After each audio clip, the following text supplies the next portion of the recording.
আল্লাহর কোরআনের সবচাইতে দামি আয়াত, the greatest verse in the কোরআন।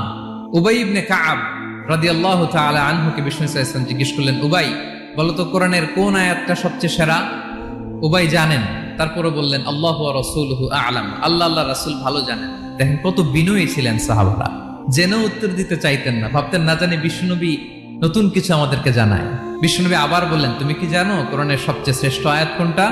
এবার উবাই ভাবলেন এবার আমি উত্তরটা দিয়েই দেই। তিনি বললেন আয়াতুল কুরসি, আল্লাহু লা ইলাহা ইল্লা হুয়াল হাইয়ুল কাইয়ুম, এটা শ্রেষ্ঠ আয়াত। বিষ্ণুনবী খুশি হয়ে উবাই ইবনে কাবের বুকে একটা চাপড় মারলেন, এরকম আদরের চাপড় দিয়ে বললেন, লিয়াহনিকাল ইলমু ইয়া আবুল মুনজির, হে আবুল মুনজির, জ্ঞান এবং প্রজ্ঞা তোমার জন্য মোবারক হোক, তুমি ঠিক বলেছো। সুবহানাল্লাহ পড়ে।